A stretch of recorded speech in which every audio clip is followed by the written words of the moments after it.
Oi pessoal, tudo bem? Bem-vindo ao canal História do Ocultismo, tudo bem com vocês?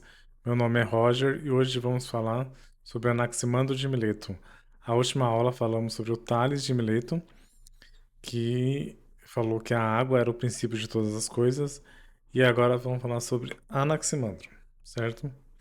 Então, Anaximandro, que é o filósofo do ilimitado, ele veio em Mileto, Jônia, aproximadamente 610 e 546 a.C.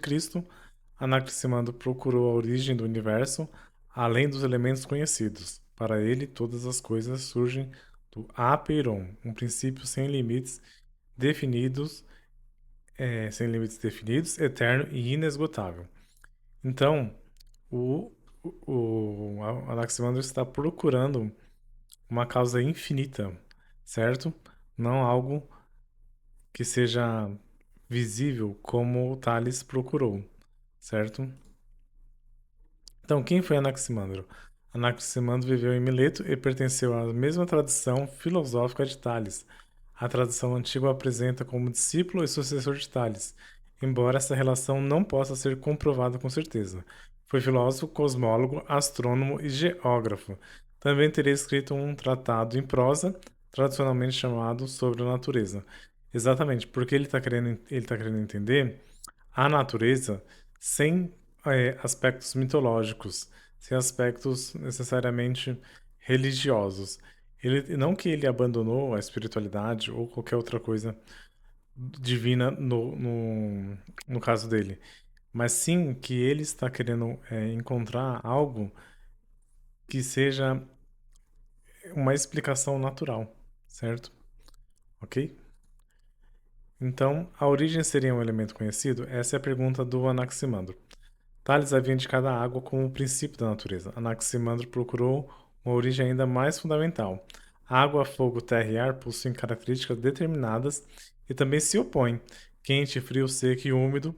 Se um desses contrários fosse ilimitado, poderia destruir os demais. Por isso, a origem de tudo deveria ser diferente dos elementos conhecidos. Então, Anaximandro foi muito interessante e inteligente também, porque ele percebeu que se fosse algum elemento, talvez esse elemento ia ir, ir contra, né, todos e realmente não teria os elementos demais, porque se tivesse muita água, certo, ia destruir todo o elemento de fogo ou de terra, por exemplo, ok?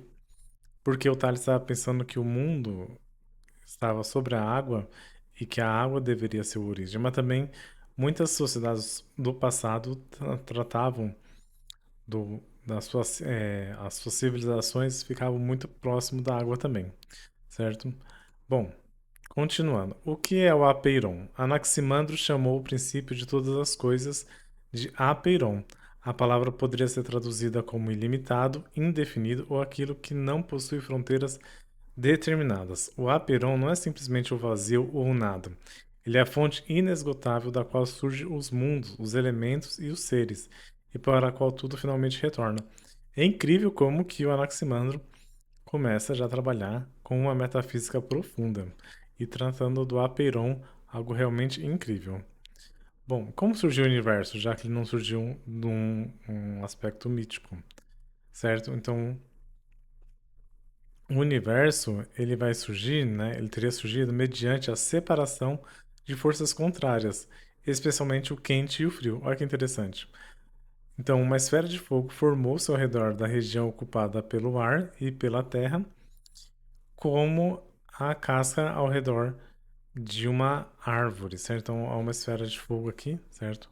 Ao redor é, da região, certo? Que é ocupada pela terra e pelo ar. Depois essa esfera rompeu-se e originou grandes anéis de fogo. Suas aberturas seriam percebidas por nós como o Sol, a Lua e as estrelas. Ele está dando um aspecto natural e um aspecto muito interessante do surgimento do cosmos, certo? E olha que interessante que o Anaximandro trabalha já com uma justiça do cosmos, né? Uma justiça governa o cosmos. Anaximandro afirmou que as coisas dão umas às outras justiça e reparação por suas injustiças, segundo a ordem do tempo. Isso não significa que os elementos cometam pecados morais. A linguagem jurídica descreve o equilíbrio entre os contrários. O calor domina por algum tempo, depois cede ao frio. Nenhuma força pode governar eternamente.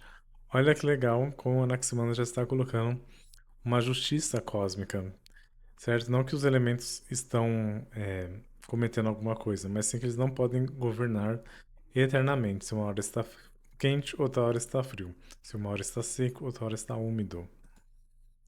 Bom, por que a Terra não cai? Essas são outras perguntas que estavam fazendo. Porque o Thales falou que a Terra estava sobre a água, certo? E a água poderia. Ela era o princípio de tudo. Então, Anaximander imaginou a Terra como o formato semelhante a de um cilindro ou um tambor, que permaneceria suspensa no espaço sem estar apoiada sobre a água, ou sobre uma coluna, ou sobre qualquer outro corpo. Como ocupar o centro por ocupar o centro e estar igualmente distante de todas as direções, a Terra não teria motivo para cair para um lado específico. Olha que interessante o que o Anaximandro está fazendo, colocando a Terra em equilíbrio, certo? Um novo modo de investigar o mundo. Anaximandro está investigando o mundo de forma natural. E é sempre importante a gente eu enfatizar isso, porque eles não estão enxergando o mundo necessariamente de forma mitológica. Depois outras pessoas vão tentar rever os mitos, certo? Mas bom, fontes antigas atribuem a Anaximandro um mapa do mundo habitado, um modelo do céu e estudos relacionados ao relógio solar. Ele também imaginou que a vida começou na umidade e que os primeiros seres humanos se desenvolveram dentro de criaturas às semelhante a peixes. Não era ainda uma teoria da evolução, com certeza, mas uma tentativa de explicar naturalmente a origem da vida. Com a Perona, Anaximandro mostrou que a razão poderia investigar até aquilo que não é diretamente visível. Anaximandro realmente foi um filósofo, mas também é um cientista, certo? Que ele está usando a filosofia com a ideia de que não vou falar mais de mitologia, mas eu vou tentar explicar o mundo como ele é, do que ele tem disposto a nós, certo? Espero que você tenha gostado. Então a aula acaba por aqui. Muito obrigado.